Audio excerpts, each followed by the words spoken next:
안심하라 나니 두려워하지 말라, 이런 제목으로 말씀을 증거하겠습니다. 오늘 제목이 참 좋습니다. 안심하라 나니 두려워하지 말라. 본문에서 제자들은 큰 풍랑을 경험하고 있습니다. 밤을 거의 다 새도록 거센 풍랑과 싸우며 죽을 지경의 고난을 겪고 있었습니다. 몸도 마음도 다 지쳐가던 그 순간 예수님께서 풍랑이 이는 그 바다 위로 걸어오시고 풍랑 가운데 말씀하십니다. 안심하라 나니 두려워하지 말라. 본문의 제자들만이 아니라 오늘날 저와 여러분이 인생의 중요한 순간마다 예수님의 이 음성을 분명하게 들을 수 있기를 바랍니다. 오늘 본문 말씀을 크게 세 가지로 증거하겠습니다. 먼저는 22절로 23절 예수님이 제자들을 재촉하심, 두 번째는 24절 제자들이 큰 풍랑을 만남, 마지막으로 25절로 27절 안심하라 나니 두려워하지 말라. 이런 순서대로 말씀을 증거하겠습니다. 먼저 예수님이 제자들을 재촉하심, 이런 내용입니다. 본문 22절을 같이 읽겠습니다. 예수께서 즉시 제자들을 재촉하사 자기가 무리를 보내는 동안에 배를 타고 앞서 건너편으로 가게 하시고, 여기서 특별히 주목해서 볼 표현은 즉시라는 말과 그리고 재촉하사라는 말입니다. 예수님께서 다급하게 무언가를 서두르셨다는 것입니다.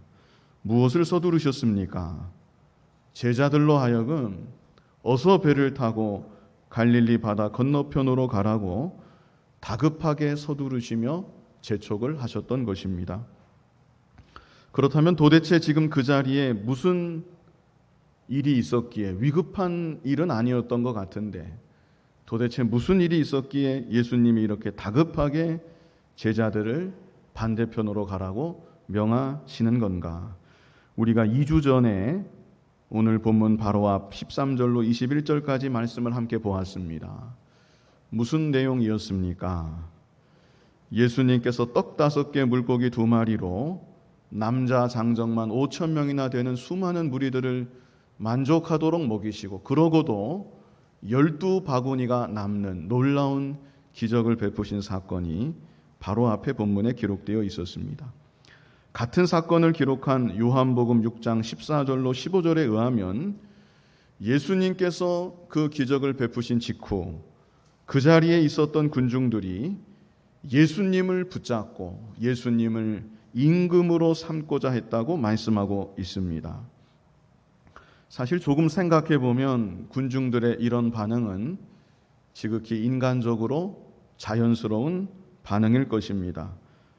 떡 5개 물고기 2마리뿐이었는데 떼어도 계속해서 떡이 나옵니다.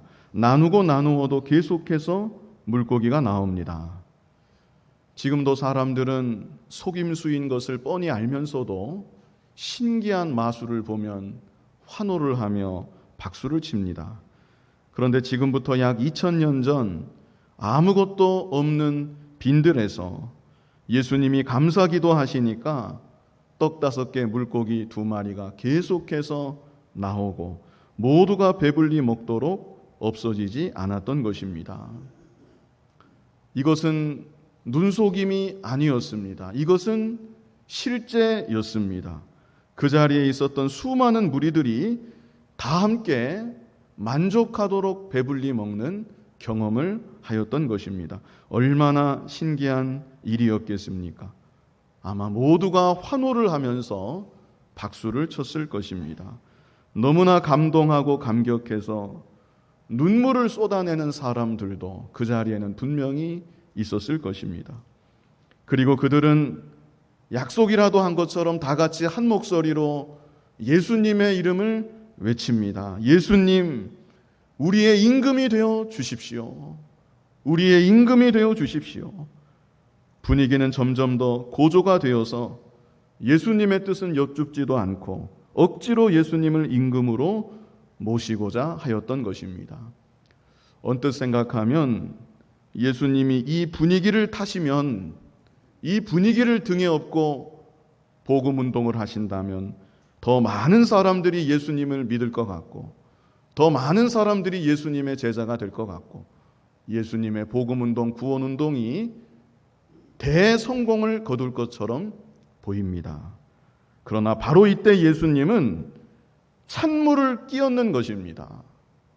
그 훈훈한 분위기에 찬물을 끼얹듯이 그 분위기를 냉랭하게 만들어 버리셨던 것입니다.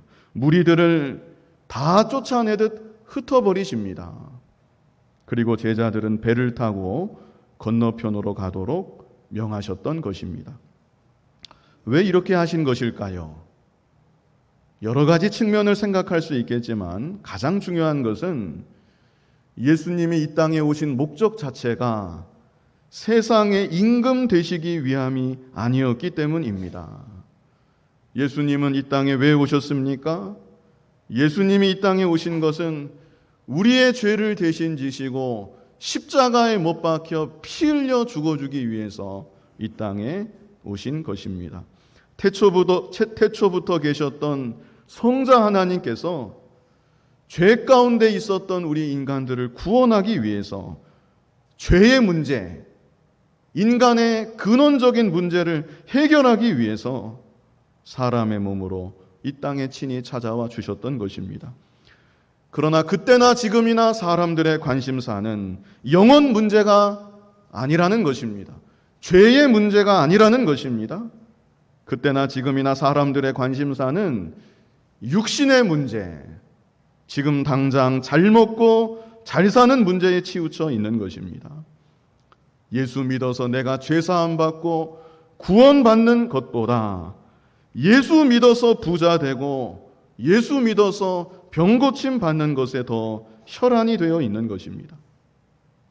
물론 예수 믿어서 부자가 될 수도 있고 예수 믿어서 병고침을 받을 수도 있습니다. 하나님이 하시면 능치 못하신 일이 없습니다. 그러나 예수님을 믿고 예수님을 따르는 목적이 육신적인 문제에 있어서는 안 된다. 바로 이 사실을 군중들에게 그리고 오늘날 우리들에게 가르치고자 원하셨던 것입니다. 바라옵기는 예수님을 믿는다고 하면서도 여전히 육신적인 문제에만 관심을 갖는 수많은 군중들과 같은 사람이 우리 가운데는 한 분도 없기를 바랍니다.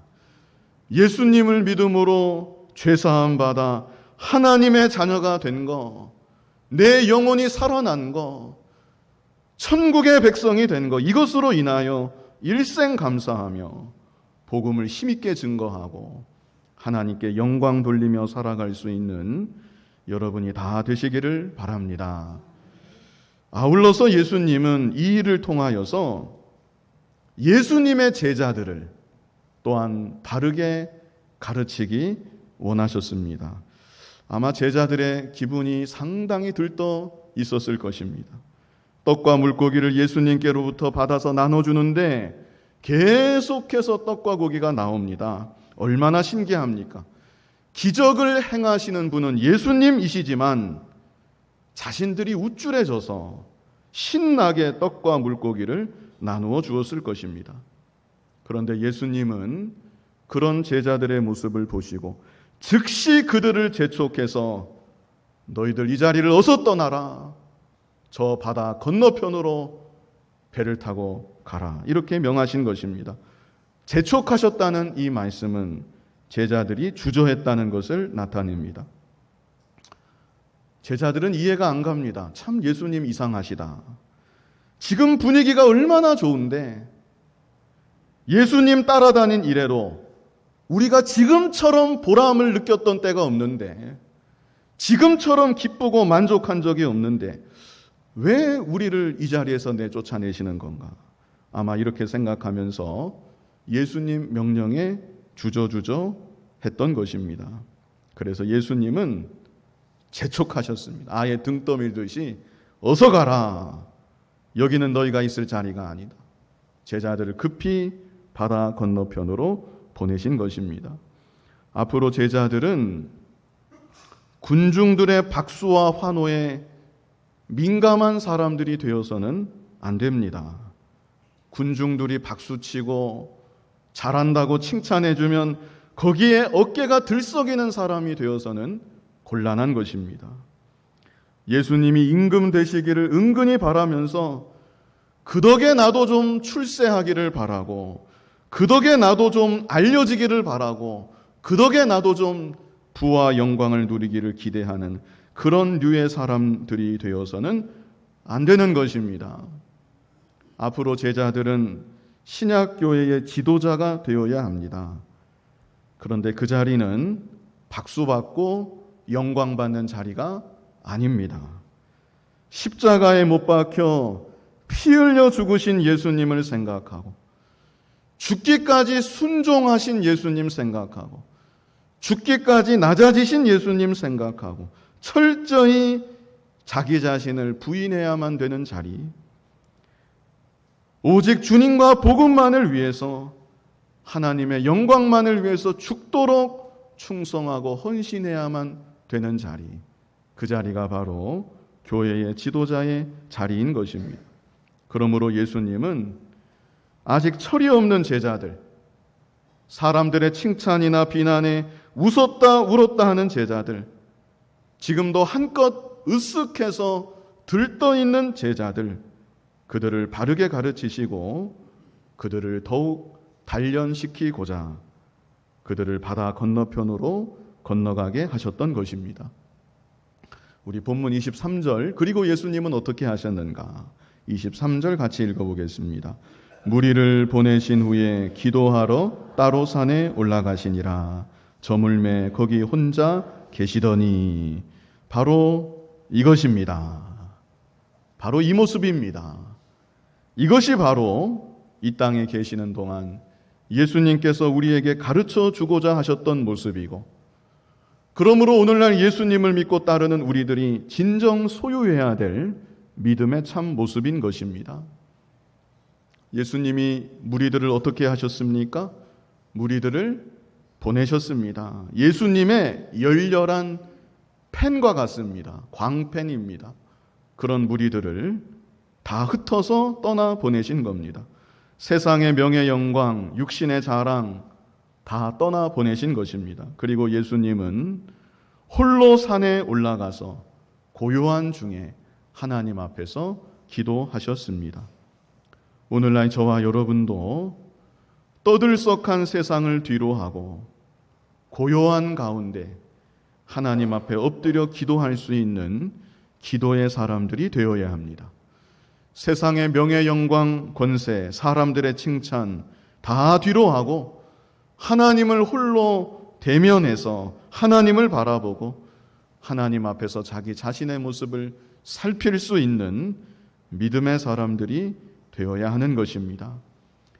특별히 하나님의 부르심을 받은 하나님의 일꾼들은 세상의 시류나 사람들의 칭찬, 인기에 영합해서는 안 될 것입니다. 오직 예수님을 바라보고 진리의 말씀만을 붙잡고 하나님께서 기뻐하시는 믿음의 길만을 묵묵히 걸어가야 되는 것입니다. 이제 두 번째는 제자들이 큰 풍랑을 만남, 이런 내용입니다. 제자들이 큰 풍랑을 만남. 제자들 입장에서는 예수님이 도무지 이해가 되지 않습니다. 기왕 복음운동 하실 거면 이 많은 사람들을 좀 등에 업고 이 많은 사람들의 지지를 받으면서 복음운동하면 훨씬 더 효과적이지 않겠는가. 게다가 자기들도 지금 얼마나 보람이 있는지 모릅니다. 얼마나 신나게 기쁘게 일하고 있는지 모릅니다. 그런데 도대체 왜 이 상황을 파상내 버리시고 당신은 홀로 산으로 가고 우리는 배 타고 저 건너편으로 가라 하시는 건가? 제자들 입장에서는 도저히 이해가 되지 않았을 것입니다. 그런데 이제 제자들은 더더욱 이해할 수 없는 상황을 만나게 됩니다. 예수님 말씀에 순종해서 급히 배를 타고 바다를 향해 나아갔더니 무엇을 만납니까? 큰 풍랑을 만나는 것입니다.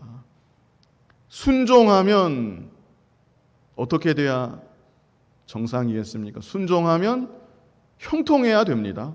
순종하면 앞길이 잘 열려야 됩니다. 그런데 오히려 전에는 겪지 않았던 큰 풍랑을 경험하게 되었던 것입니다. 우리 본문 24절 같이 읽어보겠습니다. 배가 이미 육지에서 술이나 떠나서 바람이 거스름으로 물결로 말미암아 고난을 당하더라. 여기에 또한 중요한 진리가 있습니다. 말씀 순종의 길, 믿음의 길은 결코 순탄하지만은 않다는 사실입니다. 반대로 육신에 속한 길, 제자들로 말하면 배 타지 않고 그 자리에 머물러서 수많은 군중들의 박수와 환호를 받는 것은 쉬운 것입니다. 당장의 편안한 길인 것입니다. 그러나 그 자리에 취해서 그 자리에 머물러 있으면 예수님의 제자는 절대로 될 수가 없습니다. 주님의 말씀에 순종해서 그 자리를 떠나야 됩니다. 그리고 배를 타고 망망대해로 나아가야 되는 것입니다. 그럴 때 고난이 있습니다. 고난이 있다고 되돌아가서는 안 되는 것입니다. 끝까지 주님의 말씀 붙잡고 고난의 풍파를 이겨내며 앞으로 나아가야 되는 것입니다. 그 가운데 하나님의 도우심이 있고 하나님의 위로하심이 있고 하나님 능력의 역사하심이 있는 것입니다. 제가 자주 인용하는 구절입니다. 디모데후서 3장 12절 우리 같이 한번 읽어보겠습니다. 무릇 그리스도 예수 안에서 경건하게 살고자 하는 자는 박해를 받으리라. 이것은 너무나 단정적인 구절입니다. 빠져나갈 틈이 없습니다. 반드시 박해는 뒤따라온다는 것입니다. 그러므로 그리스도인들은 주님 따라가고 말씀 순종하다가 고난 받는 것을 두려워해서는 안 되는 것입니다. 그러나 많은 경우 고난 받는 것을 참 싫어합니다. 좋아하는 사람이야 어디 있겠느냐마는 싫어해도 너무나 싫어합니다. 얼만큼 싫어하느냐? 차라리 내가 말씀을 어기고 말지 말씀 때문에 고난 받는 것은 나는 하고 싶지 않다. 차라리 내가 내 신앙을 양보하고 말지 내 이 신앙 때문에 내 이 신앙이 뭐라고 내가 이 신앙 때문에 고난 받는 것은 하고 싶지 않다. 남에게 싫은 소리도 나는 한마디 듣고 싶지 않다. 이것이 오늘날 예수님을 믿는다고 고백하고 나의 주님을 사랑한다고 고백하는 이 많은 신자들의 사고방식이 아닌지 모르겠습니다. 그저 떡 돌리고 고기 돌리고 박수 받고 환호 받으면서 그 일은 내가 얼마든지 할 수 있다. 그 일은 시간 가는 줄 모르고 얼마든지 내가 하겠는데 내가 고난받고 주님을 위해서 내가 손해받는다는 것은 나는 도저히 할 수가 없다. 제자들도 이 당시 크게 다르지 않았던 것으로 보입니다. 그래서 예수님은 그런 제자들을 바르게 가르치시고 더 나아가서 오늘날 우리들을 바르게 가르치시기 위해서 주님의 말씀에 순종하며 나아간 그들 앞에 큰 풍랑을 예비해 두셨던 것입니다. 참고로 이 풍랑은 요나가 만난 풍랑하고는 다른 것입니다. 요나도 풍랑을 만났지요. 말씀 거역하다가 풍랑을 만났습니다. 오늘 본문의 제자들은 말씀 거역이 아니라 말씀에 순종했는데 풍랑을 만났습니다. 겉으로만 보면 그거나 이거나 다 똑같은 풍랑으로 보입니다. 그러나 전혀 다른 것입니다. 요나가 만난 풍랑은 하나님의 징계의 풍랑입니다. 너 정신 차리라. 너 회개해라. 그래서 하나님이 내리치신 풍랑인 것입니다. 끝까지 회개하지 않으면 그 자리에 죽을 수도 있는 풍랑입니다. 그러나 제자들이 만난 풍랑은 그런 풍랑이 아닙니다. 그들을 기르시고 양육하시는 더욱 견고한 하나님의 사람들로 빚어가시는 사랑의 손길인 것입니다. 오늘 본문과 똑같은 사건을 기록한 마가복음 6장 48절, 여기 상반절만 보시면 여기 중요한 구절이 있는데요. 바람이 거스름으로 제자들이 힘겹게 노젓는 것을 어떻게 하셨다고 합니까? 보시고. 이 보시고 이 말이 참 의미심장합니다. 예수님이 산 위로 지금 올라가셨습니다. 풍랑이 나는 밤이니까 깜깜해서 잘 보이지도 않았을 것 같은데, 그러나 우리 예수님은 전능하신 하나님이시기 때문에 제자들의 모습을 다 지켜보고 계셨던 것입니다. 그리고 여기서 보고 계신 것은 주님의 사랑을 나타내는 것입니다. 어린아이가 놀이터에서 놀다가 가끔씩 뒤를 돌아봅니다. 엄마를 보는 것입니다. 엄마가 나를 지금도 보고 있구나. 엄마의 시선을 느낄 때 아이는 안심하고 놀이터에서 즐겁게 놀 수가 있습니다. 주님이 우리를 보고 계십니다. 특별히 주님의 말씀에 순종하며 나아갈 때 주님께서는 더욱 주님의 따뜻한 눈길로, 사랑의 눈길로 우리를 세밀하게 지켜보고 계신 것입니다. 그러므로 내가 가는 이 길이 하나님 뜻에 합당한 길이라면, 하나님 말씀에 순종하며 나아가는 길이라면 어떤 풍랑을 만나든지 두려워할 필요가 없습니다. 주님이 그 시선을 떼지 않으시고 나를 사랑으로 보고 계시고 그 모든 풍랑을 결국에는 잠잠케 하여 주실 것이고 마침내 믿음으로 승리할 수 있도록, 하나님께 영광 돌릴 수 있도록 반드시 인도하여 주시는 것입니다. 베드로전서 4장 14절 우리 같이 한번 읽어보겠습니다. 너희가 그리스도의 이름으로 치욕을 당하면 복 있는 자로다. 영광의 영 곧 하나님의 영이 너희 위에 계심이라. 자, 이거는 풍랑도 보통 풍랑이 아닙니다. 그리스도의 이름으로 인하여 치욕을 당한 것입니다. 그러나 말씀합니다. 너희가 그리스도의 이름으로 치욕을 당하면 복 있는 자로다. 영광의 영 곧 하나님의 영이 너희 위에 계심이라. 이렇게 말씀합니다. 빌립보서 1장 29절도 같이 읽어보겠습니다. 그리스도를 위하여 너희에게 은혜를 주신 것은 다만 그를 믿을 뿐 아니라 또한 그를 위하여 고난도 받게 하려 하심이라. 아멘. 주님을 위해서 고난받는 것을 조금도 두려워하지 않는 여러분이 다 되시기를 바랍니다. 이제 마지막 세 번째는 안심하라. 나니 두려워하지 말라. 비록 연약하고 여전히 잘 깨닫지는 못하지만 그래도 주님의 말씀에 순종해서 배를 타고 건너편을 향해 나아갔을 때 제자들은 풍랑 가운데 주님을 만나고 주님의 음성을 들었던 것입니다. 본문 25절 같이 읽어보겠습니다. 밤 사경에 예수께서 바다 위로 걸어서 제자들에게 오시니. 제자들을 줄곧 지켜보셨던 예수님께서 마침내 바다 위로 걸어서 제자들에게 다가오십니다. 바다 위로 걸으셨다는 것은 전능하신 하나님이신 것을 나타내는 것이고, 또 그리고 무엇을 나타내냐면 풍랑을 지배하는 주님이신 것을 보여주고 계신 것입니다. 우리가 마주하는 문제와 사건이 아무리 크게 보인다 할지라도 우리 주님은 그 위로 걸어오시는, 그 모든 것을 다스리시고 통제하실 수 있는 주님이신 것입니다. 그런데 여기서 한 가지 주목할 것은 주님이 언제 찾아오셨는가? 언제 찾아오셨습니까? 밤 사경에. 밤 사경은 언제인가? 밤 사경은 새벽 3시부터 6시 사이가 밤 사경입니다.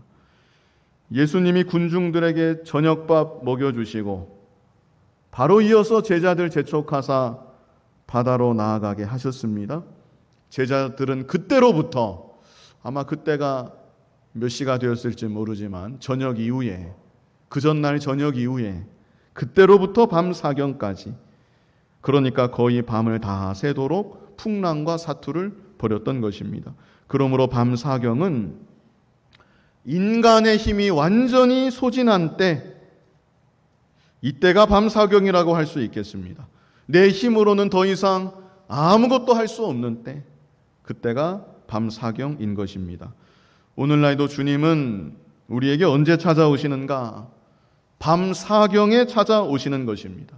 주님, 저는 더 이상 아무것도 할 수가 없습니다.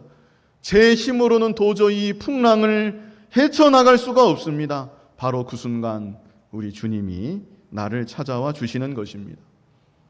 그러나 아무리 큰 풍랑을 만났어도 아직 뭔가 해볼 만하고 여기저기 부탁할 구석이 있는 것 같고, 풍랑을 주관하시는 주님은 별로 생각이 나지 않는다고 하면 그 사람은 아직 밤사경을 만나지 못한 것입니다.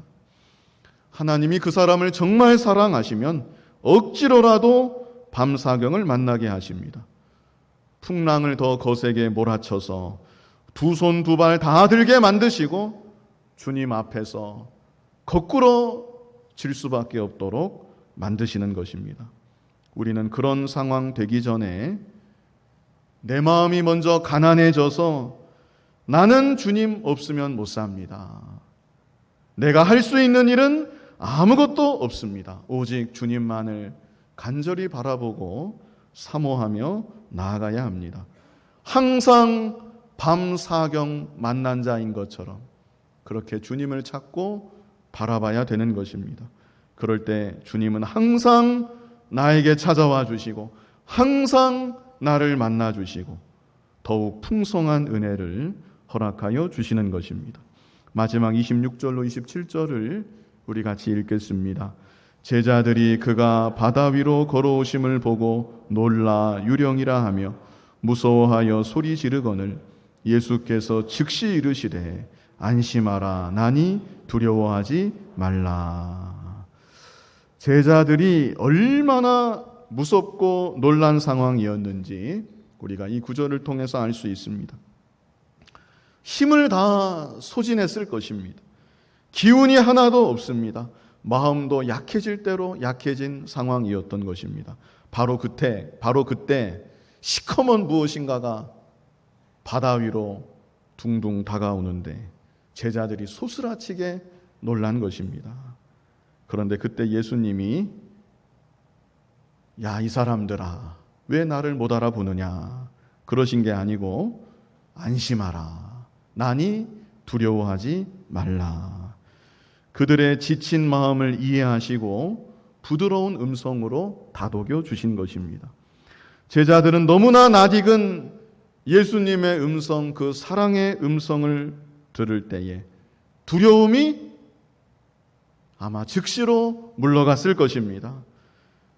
풍랑은 여전히 계속되고 있지만 풍랑 가운데 예수님의 음성을 들었을 때 예수님의 말씀처럼 안심하게 되고 마음 가운데 주님이 주시는 은혜와 평강이 깃들이게 되었던 것입니다.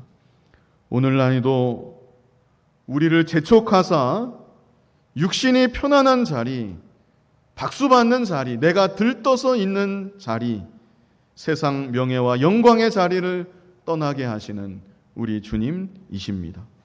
그리고 주님은 말씀 순종하며 나아가기를 원하십니다. 말씀 순종하며 나아가는 길에는 고난이 있다고 했습니다. 그러나 고난만 있는 것이 아니라 그 가운데 하나님의 보호하심이 있고 세밀하신 사랑의 손길이 있고 하나님 능력의 역사와 인도하심이 있는 것입니다. 밤 사경이 되었을 때 주님은 이제도 나를 찾아와 주십니다. 그리고 말씀하십니다. 안심하라. 나니 두려워하지 말라. 풍랑 가운데도 주님의 음성을 밝히 들으시고 그래서 하나님의 은혜와 평강을 항상 누리시며 믿음으로 승리하며 나아가는 여러분들이 다 되시기를 간절히 바랍니다. 거룩하신 아버지 하나님, 하나님 말씀 순종하여 주님 뜻대로 나아갈 수 있는 우리들이 다 되게 하여 주시옵소서. 고난 찾아올 때 회피하지 아니하고 뒤로 물러가지 아니하고 그 가운데 하나님의 인도하심이 있고 보호하심이 있고 또 사랑의 손길이 있다는 것을 굳게 믿고 고난의 풍파를 이겨내며 나아갈 수 있도록 은혜를 허락하여 주시옵소서. 어떤 인생의 풍랑을 만난다 할지라도 안심하라 나니 두려워하지 말라. 풍랑 가운데 함께 계신 주님과 주님의 음성을 듣고 항상 마음의 평강을 누리며 믿음의 길을 승리함으로 걸어갈 수 있는 우리들이 다 되게 하여 주시옵소서. 예수님 이름으로 기도하옵나이다. 아멘.